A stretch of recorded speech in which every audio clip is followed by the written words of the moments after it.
Komið sæl og velkomin í föstudagsþáttinn. Hann að þessi sinni helgaður konum og krabbameini, en það bleikur október, það hefur ekki farið fram hjá nokkru manni. Og í dag, 11. október, einmitt bleikdagurinn. Og við erum hvött til að sýna konum sem greinst hafa með krabbamein samstöðu og þær hingað komnar til mín, Halla Þorvaldsdóttir, framkvæmdastjóri Krabbameinsfélags Íslands og Halldóra Sævarsdóttir sem Framkvæmdastjóri Krabbameinsfélags Akureyrar og nágrennis. Velkomnar báðar tvær. Þetta eru langir titlar. Bleikur október, Halla, við byrjum á þér. Hvað hefur einkennt akkurat þennan bleika október 2019, finnst þér? Það náttúrulega áherslan hjá okkur á stuðning sem að bara einfaldlega getur skipt sköpum í veikindum. Öllu ferlinu, alveg frá því að kona greinist eða jafnvel frá því fyrir greiningu eða svona í aðdraganda greiningar því að hérna það oft erfitt ferli. Hvað eru margar konur að greinast á ári? Það eru rétt 800 konur á ári og sem eru auðvitað gríðarlegu fjöldi. Langflestar greinast með brjóstakrabbamein. Önnur algengasta orsökin krabbamein í lungum og svo það krabbamein í ristli og endaþarmi sem þriðja algengasta. Þetta ekki dauðadómur? Nei, sko, þetta auðvitað, það svolítið flókið að fjalla krabbamein því að krabbamein eru svo margir sjúkdómar og leið og við fögnum því að hvað við segja, horfur mjög margra hafa batnað alveg gríðarlega mikið á tiltölulega stuttum tíma að þá eru samt sem áður ákveðin mein sem eru mjög erfið viðureignar og alls ekki góðar horfur ef maður greinist með þau. Krabbameinsfélag Íslands hefur elst mjög mikið í gegnum tíðina og þetta náttúrulega stór og mikil samtök. Þið eru með fræðslu, þið eru með forvarnir, það ýmislegt í gangi þarna. Hvað það að leggja mesta áherslu á núna akkurat 2019? Sko þetta nú svona allir þessir þættir sem þú nefnir. Ráðgjafarstuðningur, fræðsla og forvarnir, rannsóknir, svo náttúrulega skimunin sem við rekum fyrir stjórnvöld. Allt eru þetta þættir sem að sko hafa sinn sess í starfseminni. Þannig að ég vil nú kannski ekki taka eitt sérstaklega út úr en hérna auðvitað það að geta stutt vel við fólk. Það auðvitað, hvað við segja, það það sem að stendur félaginu og fólkinu alltaf næst og sem betur fer að þá höfum við mjög öflug aðildafélög allt land.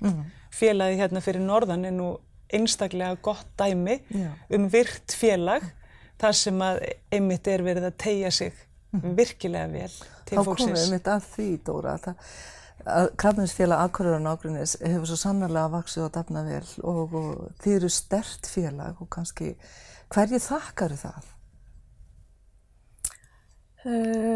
Kannski einna helst bara að við höfum alltaf gripið inn í við höfum fundið þörf og þá höfum við reynt að nálgast það og aðstoða fólk í því.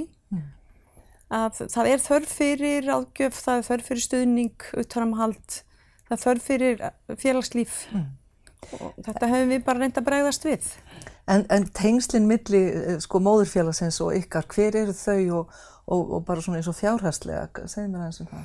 Við höfum alltaf fengið rosalega gott, í rauninni Krabbameinsfélag Íslands mjög gott bakland fyrir okkur. Getum alltaf leitað til þeirra með hvað sem Og áramótin síðustu, þá fórum við í ennþá meira samstarf sem það voru 2 ráðgjafar á okkar vegum, hjúkrunarfræðingur og sálfræðingurinn, sem í rauninni verða starfsmenn Krabbameinsfélags Íslands og þá breytist ráðgjöf og stuðningur og þjónusta hjá okkur þannig að við sinnum í rauninni skjólstæðingu frá Blönduósi til Djúpavogs. Eða þeim sem að leita eða eru í meðferðum á sjúkrahúsinu Akureyri. Og það náttúrulega, þá ertu komið miklu nær skjólstæðingunum í nær samfélaginu og þú finnur fyrir þessu þétta baklandi hér á Akureyri og í nágranna sveitarfélögum, það ekki? Jú, bara alveg rosalega mikið og það einmitt það sem svo ofsalega gaman að sjá núna í október. Hvað samstæðan hjá bæjarfélaginu og hérna í kring, nágrenninu, með til dæmis bleiku slaufuna. Það maður sér bleiku slaufuna á eiginlega bara, já, mjög mörgum ljósastöðum. Það hlýtur að vera því að hún uppseld. Já, hún uppseld, þannig að hérna, og bara, vil bara þakka fólkinu sem hefur, og fyrirtækjum sem hefur tekið þátt í þessu. Þetta búið að vera alveg dásamlegt, sko. Já, þessi klútar sem við höfum svona verið að dekorera með hérna, þeir eru ekki uppseldir og fást allavega á 2 stöðum, bæði Centro og Petro hérna. Og hægt að, það rennur beint til ykkar félags. Já.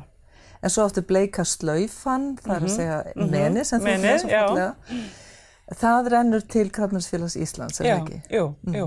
Og það er svolítið gaman að geta sagt frá því að sko í bleiku slaufinu 2017 að þá söfnuðum við sérstaklega fyrir ráðgjafaþjónustunni og eitt af markmiðunum var að geta eflt ráðgjöf og stuðning líka á landsbyggðinni. 1,5 starfsmaður hér fyrir norðan kostaður í raun og veru gegnum bleiku slaufina 2017. Já. Tíminn hann flýgur frá okkur og við ægum að nýta hann vel, svo sannarlega. Er þið með einhver ráð svona til kvenna eða sem kannski ganga með einhvern ótta í brjóstu að kannski séu það ekki alveg í lagi, það sé eitthvað að gerast þegar, er þið með ráð til þeirra? Það er náttúrulega alltaf að hika ekki við að leita til læknis ef að þú hefur grun að það sé eitthvað að. Og bara eins og heimasíðu Krabbameinsfélagsins eru afar góðar leiðbeiningar þau einkenni sem að konur þurfa að vera vakandi yfir. En svo vil ég líka segja í sambandi við átakið núna þar sem við segjum þú ert ekki ein. Flest okkar eins og heppin að við eigum öflugt stuðningsnet í vinum og fjölskyldu en svo vill Krabbameinsfélagið, bæði Krabbameinsfélagið Íslands og aðildafélögin auðvitað bæta þar við og eru dýrmætur stuðningur fyrir alla þá sem að þurfa á stuðningi að halda og það bara svo skynsamlegt að kanna, kannski eitthvað í boði sem gæti nýst mér af því að maður veit það ekki endilega. Það á enginn að þurfa að vera ein. Þetta eru góð lokaorð. Takk fyrir að koma báða tvær. Takk fyrir. Takk.